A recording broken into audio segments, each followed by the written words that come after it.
Hi, I'm here in my lab. I have this 10 kVA UPS and this 6 kVA UPS, and there's quite a few that come in this range.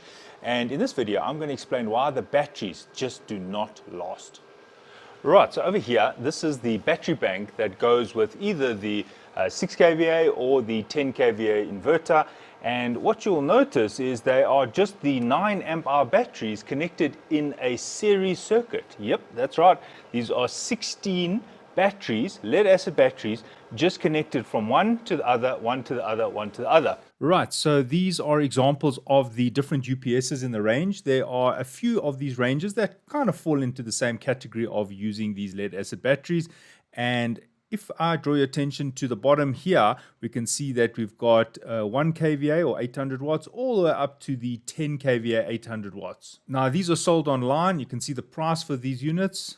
Here's a smaller unit, a 2 kVA, and then here are the units. You can see just the battery bank over 10,000 Rand. And here's the 6 kVA, and there's the price. And here's another one, a 2 kVA, and there's the price. Over here, you can see the branding says Mecer, and on this one it says RCT, but they all function according to this model. So you may have purchased one of these, and inside you will find that there are these lead acid batteries. For example, in the small one, there's 2 lead acid batteries, and these are them. They're 12 volt, 9 amp batteries, and it goes all the way up to the unit that contains 16 batteries within the box. So there you can see for the 6 kVA and for the 10 kVA, they both use the 16 batteries in the box. Now, let's have a look at the type of battery that they're using. Right, so here is the battery. It usually comes with the CSB battery. It's a good battery. It's rated at 34 watts. And there we can see that the unit has 6 cells per unit and the voltage is 12 volts. Now, just having a look at some of the specifications, the manufacturer provides time-rated current ratings as well as time-rated power ratings. For example, if the unit is going to be used for 10 minutes, and here we have the final voltage, that's the voltage across each cell. So if we say 1.6 times 6, that means 9.6 volts. So it's the maximum current you can get out of the unit with a final voltage of 1.6 volts, which is pretty low because that's only 9.6. So you're really discharging this battery really rapidly. And if the final voltage is 1.8 volts, the voltage across the battery would be 11.1 volts. And the maximum current you're going to get is just under 19 amps. Now, earlier I explained that these batteries are actually connected in series. So each one of these being 12 volts, if we times it by 12, we get a voltage of 192 volts. But because they're connected in series, the current rating of each battery is the current rating of the battery bank, because these are connected in series, because the current has to travel through each one of these, while the voltage is additive. So I say 12 volts plus 12 volts plus 12 volts. So the total voltage at the output of this battery bank is better than 192. The reason why I say it's better than 192 is there is a float voltage, and that's usually higher. But once you load it, the voltage will be 12 volts or lower. So let's look at some calculations for what the current would be. Now let's just work with the 10 kVA or 8,000 watt UPS. And according to the manual, it says that the power factor is pretty close to unity or 1. And it says that the efficiency is 91%. So let's take a loading of 25%. So say you loaded your UPS at 25%, which means that you are only asking 2,000 watts from the unit. And say you set your voltage to 220 volts. Now the unit has an efficiency of 91%. That means that the batteries are going to have to supply 2,197.8 watts in order to give you an output of 2,000 watts. So what current would need to flow through those batteries? And my calculation is 10 amps. So that means that we will have 10 amps flowing through these batteries in order to give me 2,000 watts. Now let's look at this chart once again. Notice that these are time graded. There's 2 minutes, 4 minutes, 6 minutes, and so forth. So let's just say 10 minutes. Now at 2,000 watts, you should easily be able to feed your load from your battery without damaging the batteries, because here it shows that 18.8 amps is available for for 10 minutes. Now let's go to 20 minutes. Say you want to feed that 2 kilowatt load for 20 minutes. Notice that we're getting very close to the maximum current rating that battery can actually supply. Now, if we go to 30 minutes, notice that we are mostly below 10 amps. So if you're using the UPS for longer than 30 minutes, we're actually now above the specification that the battery is designed for. That means if you're using the UPS for just a 2 kilowatt load, the maximum time is 30 minutes. Now, let's say, for example, you run your UPS at 50% its load. So here you're using 4 kilowatts.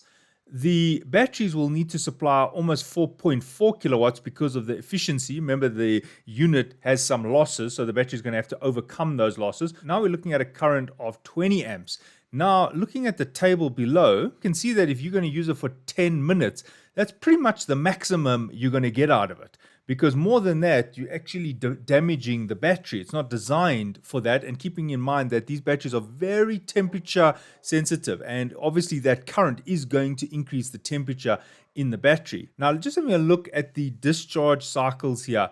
The lead acid batteries do not like to be discharged fully, and also they do not last very long. I mean, if you look at the number of cycles, if you discharge your battery on average, say, below 60%, it's unlikely that you'll reach 400 cycles at the same capacity that you usually had. We can see that after about a year, so 365 days, somewhere here, you've already lost more than 20% of the battery capacity, and that's only if you were discharging it to 50%. If I was discharging that completely, we can see that I won't even get to a year and my battery will already have lost a huge proportion of the capacity. So going back to this slide, even at 50% loading, so I'm only loading the UPS at half its rated output, we can see that I'm already running the battery at its maximum because the current required is 20 amps. And if I run it for more than 10 minutes, I've already reached the maximum of this capacity.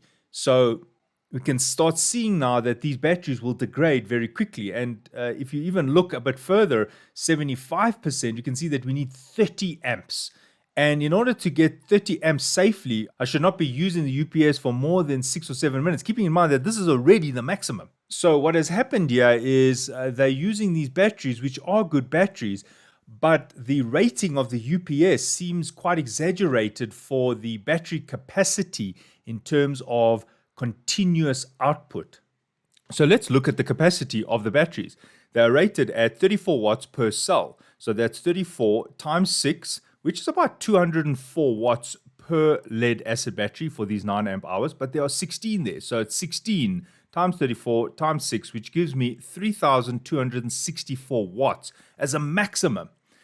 But the unit is rated at 8,000 watts, and the efficiency of the unit is 0.91, which means in order to give me 8,000 watts on the output, I need to have a power in of 8,791 watts. So that means that the battery capacity, or the power capacity of each battery, should be 8791 divided by 16 is 549 watts. But the batteries are only rated at 204 watts. So there's already a mismatch.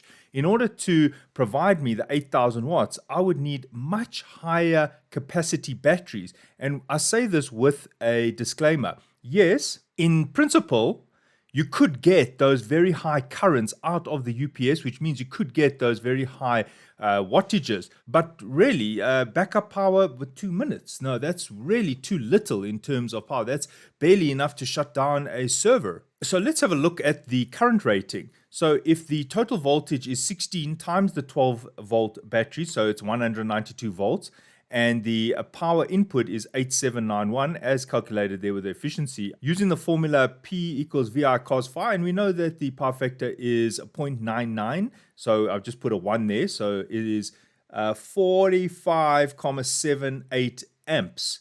Now let's just look at those tables once again. Call it 46 amps. So 46 amps, the only place where I see 46 amps on the table is sitting over here. So that means that the final voltage across the cell is already pretty low because it'll be somewhere here. It is between 1.75 and 1.8, so call it 1.77. And if I times that by 6, it means that the battery voltage is now 10,62. So that already means I'm stressing the battery. And look at the time grading. It's only going to give me 2 minutes. and then the unit is actually going to probably either shut off or the battery is now above its rated capacity. So that means that while it says 8,000 watts, should I expect to have 8,000 watts for more than 2 minutes?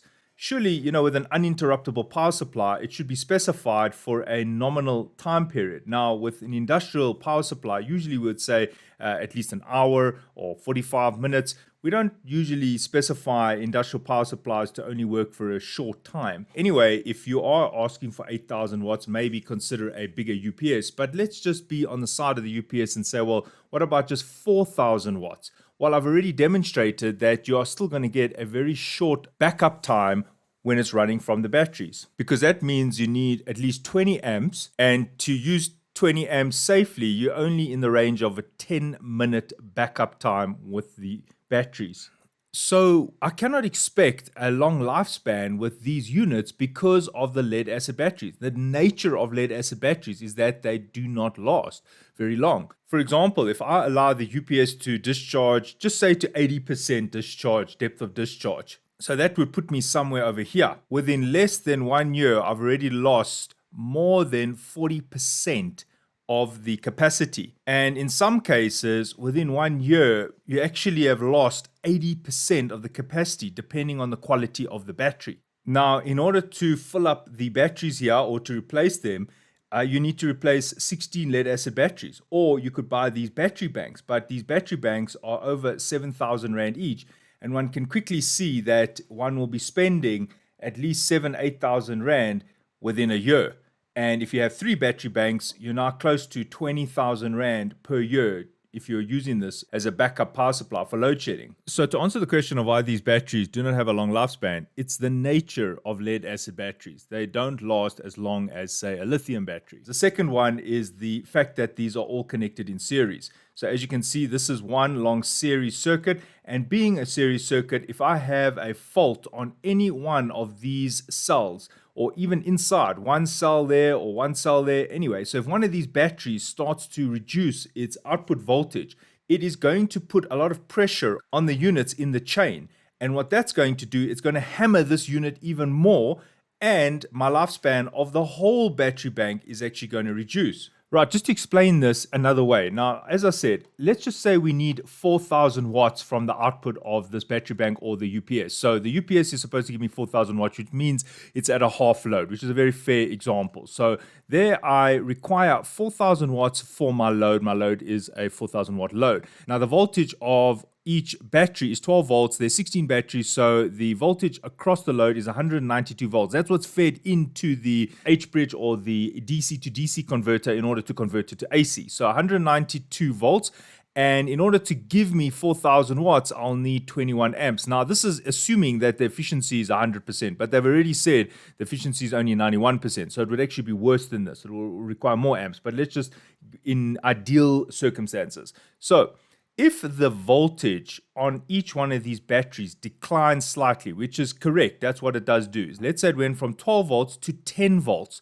Now, the output of the battery bank is now 160 volts instead of 192, but the load is still the same. I've still connected a 4,000 watt load to the UPS, but all that has to happen is the current has to increase in order to compensate for the lower voltage in order to give me the same power output. Now, let's take it 1 volt lower. Instead of it being 10 volts, it's now 9 volts. And notice that the current has now increased from 25 amps to 28 amps. So that means that 28 amps has to flow through here in order to maintain that load of 4,000 watts. Now, here's the problem. Yes, the voltages of these do decline, but some of these might actually get damaged. You might find some of the cells in here, the chemical reaction decays, and you might find that these batteries reduce their voltage at different rates. Now, these are good batteries, but let's just say, for example, this one goes to 6 volts. This one over here goes to 4 volts. This one over here is at 8 volts. I have taken batteries out of these units that have gone down to 8 volts. So what I'm saying is that if the voltage on individual batteries drops, it's the same as this effect. And what happens is it requires a higher current from the neighboring batteries. Remember that if this voltage has dropped to 4, it's not providing the same current it used to. So all that has to happen is the other batteries have to work much harder, and therefore you have a much higher current flowing through here, which then ages the batteries even further. So now you're getting a snowball effect, and this is why I don't agree with this setup, and in my opinion it is a poor design, because there's no way to control for this. There's no way to control for a very good working battery to a battery that has deteriorated much faster. And I can tell you it's exacerbated when you add battery banks, because there's no control on these battery banks. This is just 16 batteries, 16 batteries, 16 batteries. Now if you've got some faults in this one, or this one is a year old or 6 months old, then all that's going to happen is these battery banks are going to have to work even harder, decaying their lifespan. So what we're basically doing here is adding battery banks to an already weak system. Overall, I don't think this is a good design. What is supposed to happen, there's supposed to be a control system here to measure the voltage output and measure the current. Measure the voltage output and measure the current. And when we see that the voltage keeps dropping, and on this one, the voltage still at its correct voltage, and this one correct voltage, when we see that we're having a problem in this battery bank, then what this control system is supposed to do is to limit the current so that we do not age the battery unnecessarily. These battery banks, believe it or not, are just tied together. Yes, they are connected in parallel, but the positive of this is just directly connected to the positive of this one, and it's directly connected to the positive of this one. So therefore, there's no way to differentiate which battery bank has the problem. What should have happened is from each one of these, it goes through a control system, a current measure and a voltage measure to control the flow. So yes, they'll still be connected in parallel, but only after a control system to manage the amount of current and the voltage which is outputted and then inputted to the DC to DC converter. Which is one of the reasons why replacing just one bank while the others are old is a bad idea, because unfortunately this system is simply connected as follows. This plugs into that, which plugs into that, which plugs into that.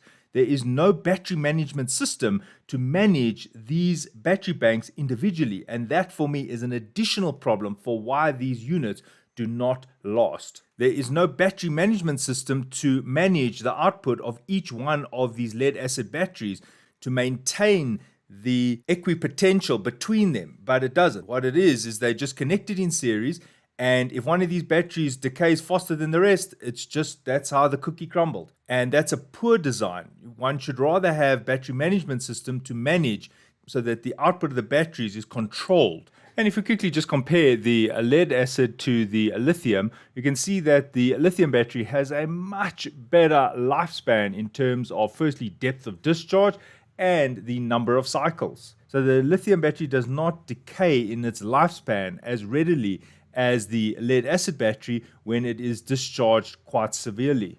So these UPSs are very good in cleaning the power, but in terms of backup power, I don't really think they are a winner. All right, well,